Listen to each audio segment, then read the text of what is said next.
Hey everyone, welcome back to my channel. I haven't posted a video in a couple of days because my school started up again. I was on vacation when I started the channel, but my school has started again, so I'm unable to post videos daily as I've been doing it up till now, but I will try to post at least four videos a week and keep the channel growing. Um, so a couple days ago, I posted a video about me playing blindfold chess. So my eyes were covered up, I couldn't see anything, and I spoke out the moves that I wanted my brother to play against my opponent. And then my brother would tell me the move that my opponent played. And I want to explain how that works and how I think and how blindfold chess works. So well, we can start with the very basics, which are the coordinates of the chessboard. So here we have, if you look in the bottom row here of squares, there is A, B, C, D, E, F, G, and H. So those are the columns over here. I don't know. They're called files in chess. So that's the A, B, C, D, E, F, G, and H files, which go up the board like this. And then on the left-hand side here, we have 1, 2, 3, 4, 5, 6, 7, 8, which are the ranks. They are the ranks of the chessboard. They go side to side. And so moves are written or notated using these coordinates. So it's just like a graph.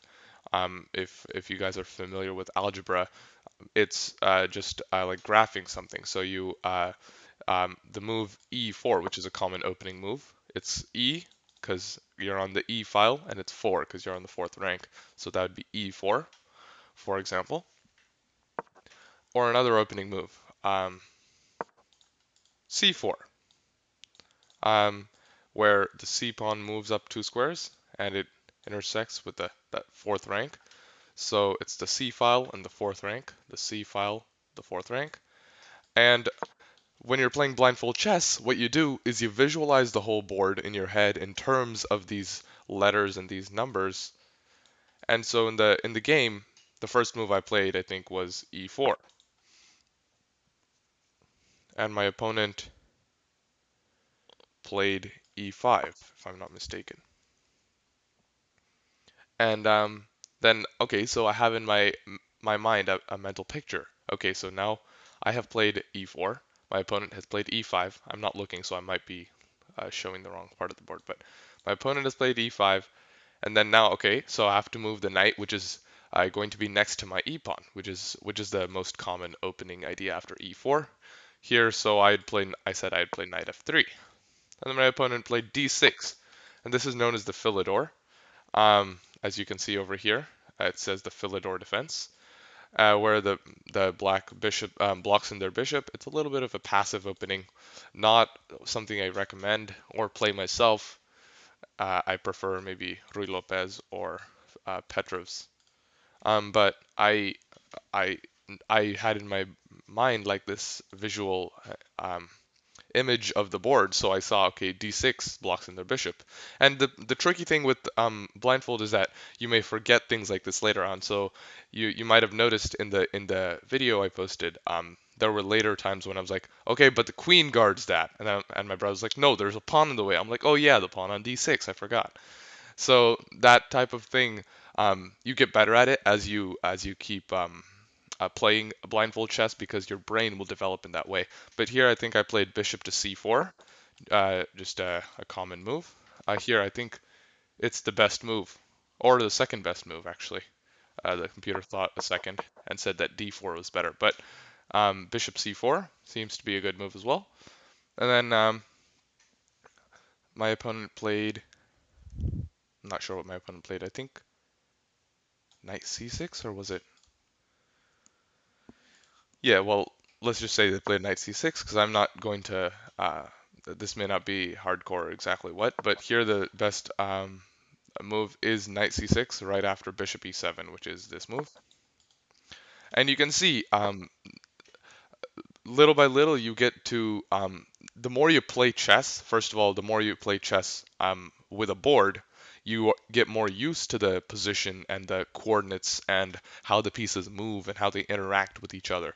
But the other thing is, the more you play blindfold, the better you are at visualizing the chessboard and remembering those coordinates and remembering that there's a d pawn here so the queen can't see here. And I think the video was only my third or fourth time playing a blindfold chess game all the way through, so I'm actually quite um, happy with how much I was able to remember the position.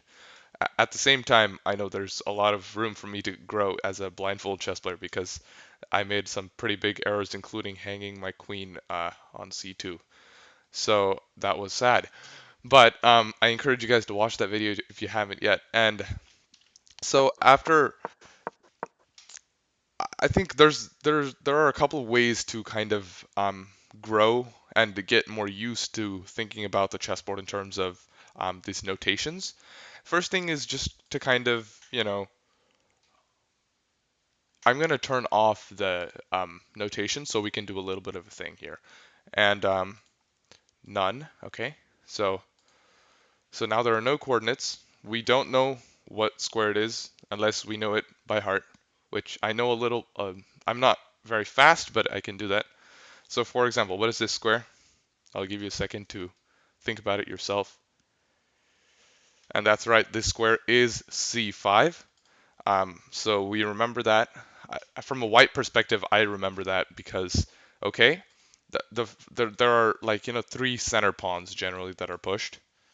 Um, there's some cases where the F pawn is also pushed, but generally the the two middle ranks, right, are 5 and 4.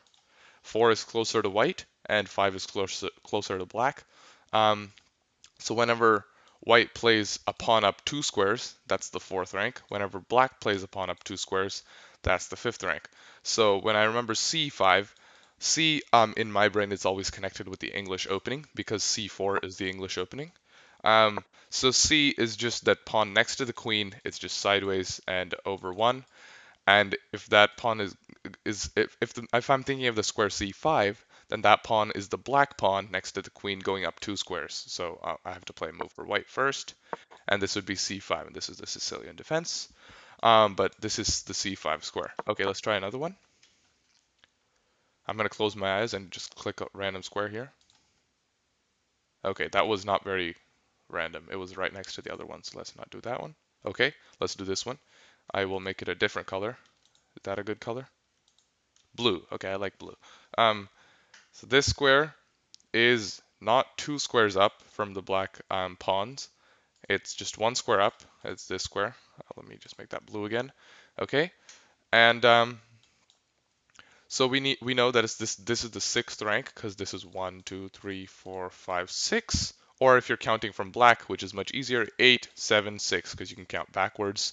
Um, so we know that it's 6, and we also know that it's on the king side, which means that is E, F, J, not J, G, E, F, G, H.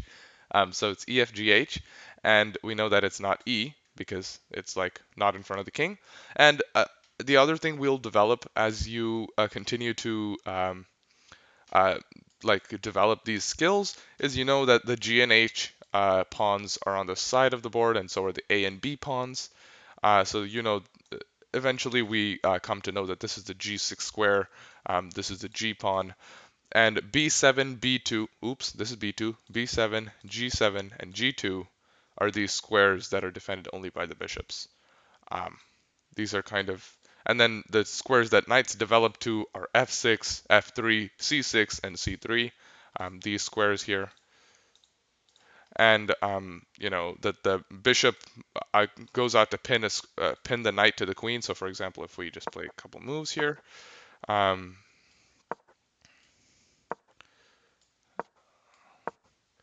this move here, this is if white plays this move, the bishop goes out to the fifth rank, and because the knight here is on c6, the bishop would not be on a c file, it would be on the b file, so that'd be a b5, bishop to b5 would be the move here.